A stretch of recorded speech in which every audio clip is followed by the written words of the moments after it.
Hello, and welcome to Around the Political World with John Rothman. I am your host, John Rothman. If you're a fan of the show, make sure to hit the follow button on the top right of Apple Podcasts, Spotify, or wherever you are listening at this very moment. When you hit follow, leave a review or share an episode with a friend.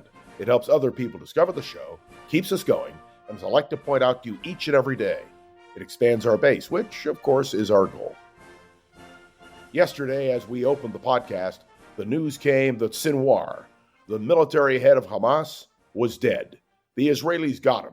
It wasn't an intentional get. They got him by going into Gaza, by examining what was going on, and frankly, they got him.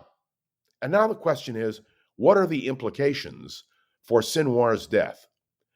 You know that Secretary Austin, our Secretary of Defense, has made clear that he believes this may be an opening for a negotiated end to the hostage arrangement, the tragedy of those 101 who are still being held. And of course, that was followed up by Secretary of State Blinken, who made the same comment. And clearly, the implication from President Biden is exactly the same thing, that maybe the death of this evil man, and he was evil, will open up the floodgates of reconciliation and peace. So I want to suggest to you that I just read a book. It is a brilliant book by Yardana Schwartz, who some of you will remember as an NBC reporter, an award-winning NBC reporter.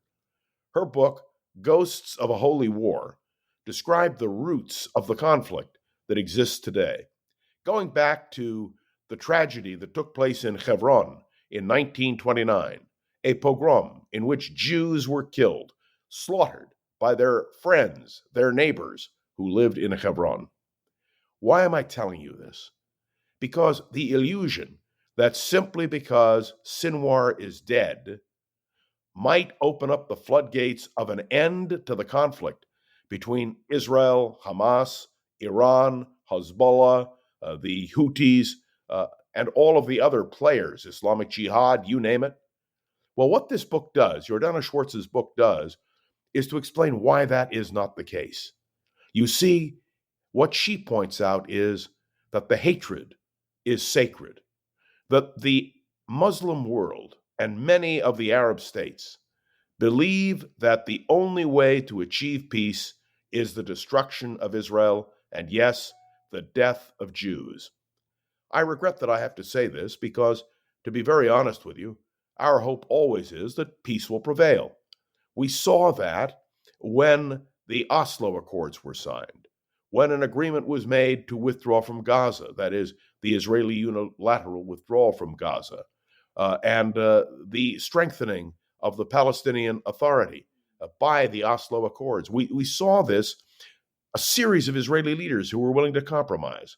Menachem Begin, who cut a deal with Anwar Sadat and brought peace with Egypt. We saw it with Sharon, who withdrew from Gaza unilaterally and thought that it would create a paradise in Gaza, magnificent seashores, infrastructure being left in place. All of that failed.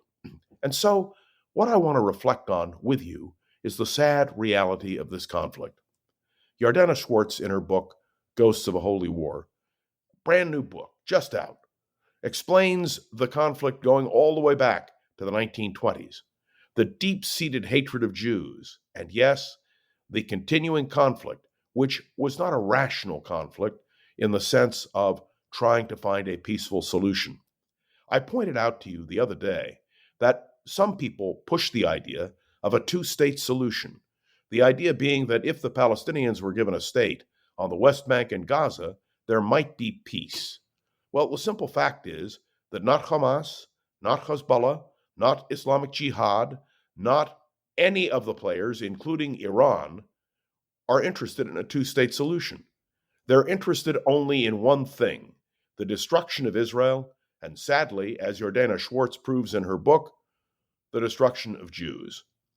That's the problem. That's the issue. Now, what will happen with Hamas? I can tell you right now, Hamas is going to grow again. There will be new leaders who will emerge, people whose names we do not know, and they will grow in strength. And so this war, if you will, is not over. This is, in the words of Winston Churchill, during the Second World War. Not the end, not the beginning of the end. It is the end of the beginning. The Israelis scored a major triumph. They've taken out leaders who are, frankly, despicable.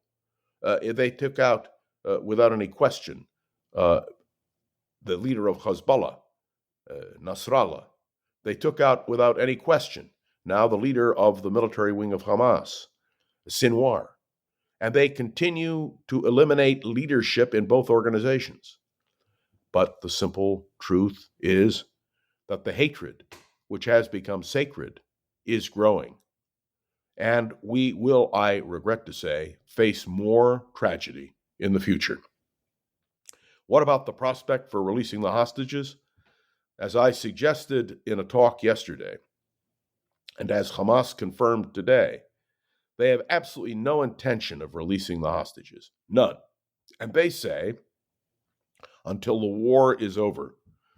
Please understand, the war is not a war of today. It is a war which goes back to the 1920s, when the view of opposition to Jews coming to Palestine, the opposition to the creation of a free, independent state of Israel, was made clear by the Arab world. Fortunately, there are exceptions, and I point particularly to Anwar Sadat and Hussein of Jordan, and yes, the Abraham Accords, which were achieved during the Trump years. But understand that all of these agreements are conditional on the government agreeing to maintain support for those agreements. And we know that's a struggle. Why is this so important as we go around the political world today? The answer is because Joe Biden and Kamala Harris have made clear their commitment to Israel and their willingness to defend Israel. And given the fact that in the days ahead, we may in fact see missiles flying from Iran to hit Israel, that is the general expectation. That is why 100 Americans are now based in Israel to operate the very special and unique missile defense system that the United States has provided. Now, we're far from this being over, and we need to be aware that this struggle is going to continue.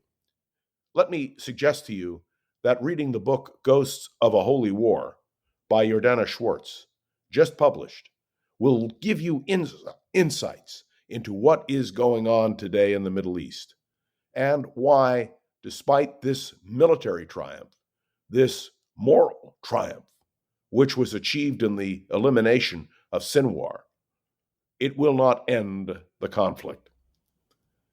I wish that I could give you better news, but I think that's the pragmatic truth. And we're going to watch, particularly in the next few days, what happens between Iran and Israel. One last point. How is a leader judged? Well, many ways. But Benjamin Netanyahu, who has had certainly popularity problems in Israel, was determined that he would accomplish what he has accomplished. The one remaining part of his military equation is Iran. So we wait to see. How will history judge Benjamin Netanyahu? And although he'll be judged harshly by some, to many, his achievement, the achievement of the Israel Defense Forces, the reality of what has happened now, the long arm of justice extended by Israel, well, I think his place in history, at least in some people's view, is going to go up. Thanks for tuning into another episode of Around the Political World with John Rothman. Make sure to follow along and let me know your thoughts on the show by leaving a review on Apple Podcasts and sharing an episode with a friend or colleague so we can continue to grow and expand, which is, of course, our goal. You can interact with me on LinkedIn and Facebook. And, of course, my special appreciation to our wonderful producer, Gogo Zoger, who makes sure that Around the Political World with John Rothman is up and running each and every weekday. All right, it's the weekend. There's a lot that's going to happen, and I'll be back here on Monday on Around the Political World with John Rothman. See you then. Around the Political World with John Rothman is proud to introduce our first sponsor. That's right.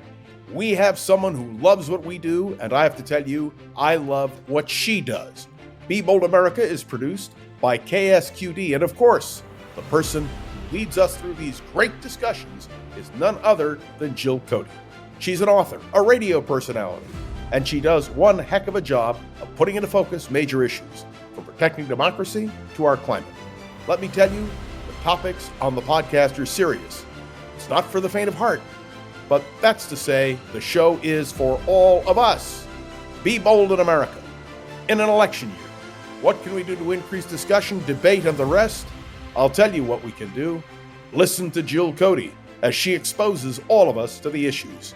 You can tune in on Apple Podcasts, Spotify, YouTube, or wherever else you like to get your shows. So this is John Rothman, delighted, pleased, thrilled to endorse Jill Cody's wonderful program, Be Bold, America.